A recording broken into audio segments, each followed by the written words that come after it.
1 Samuel chapter 28. Saul and the witch of Endor. In those days the Philistines gathered their forces to fight against Israel. Achish said to David, "You must understand that you and your men will accompany me in the army." David said, "Then you will see for yourselves what your servant can do." Achish replied, "Very well, I will make you my bodyguard for life." Now Samuel was dead, and all Israel had mourned for him and buried him in his own town of Ramah. Saul had expelled the mediums and spiritists from the land. The Philistines assembled and came and set up camp at Shunem, while Saul gathered all the Israelites and set up camp at Gilboa. When Saul saw the Philistine army, he was afraid. Terror filled his heart. He inquired of the Lord, but the Lord did not answer him by dreams or Urim or prophets.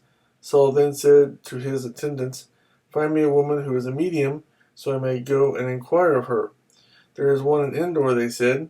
So Paul disguised himself, putting on other clothes, and at night he and 2 men went to the woman. "Consult a spirit for me," he said, "and bring up for me the one I name." But the woman said to him, "Surely you know what Saul has done. He has cut off the mediums and spiritists from the land. Why have you set a trap for my life to bring about my death?" Saul swore to her by the Lord, "As surely as the Lord lives, you will not be punished for this." Then the woman asked, "Whom shall I bring up for you?" "Bring up Samuel," he said. When the woman saw Samuel, she cried out at the top of her voice and said to Saul, "Why have you deceived me? You are Saul." The king said to her, "Don't be afraid. What do you see?" The woman said, "I see a spirit coming up out of the ground." "What does he look like?" he asked. "An old man wearing a robe is coming up," she said. Then Saul knew it was Samuel, and he bowed down and prostrated himself with his face to the ground. Samuel said to Saul, "Why have you disturbed me by bringing me up?" "I am in great distress," Saul said. "The Philistines are fighting against me, and God has turned away from me. He no longer answers me either by prophets or by dreams, so I have called on you to tell me what to do." Samuel said, "Why do you consult me, now that the Lord has turned away from you and become your enemy? The Lord has done what he predicted through me. The Lord has torn the kingdom out of your hands and given it to one of your neighbors, to David. Because you did not obey the Lord or carry out his fierce wrath against the Amalekites, the Lord has done this to you today.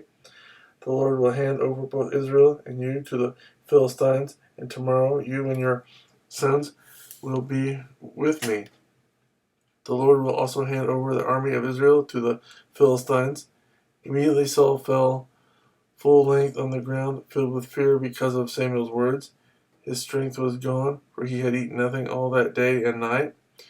When the woman came to Saul and saw that he was greatly shaken, she said, "Look, your maidservant has obeyed you. I took my life in my hands and did what you told me to do. Now please listen to your servant and let me give you some food, so you may eat and have the strength to go on your way." He refused and said, "I will not eat." But his men joined the woman in urging him, and he listened to them. He got up from the ground and sat on the couch. The woman had a fattened calf at the house, which she butchered at once. She took some flour, kneaded it, and baked bread without yeast. Then she set it before Saul and his men, and they ate. That same night they got up and left.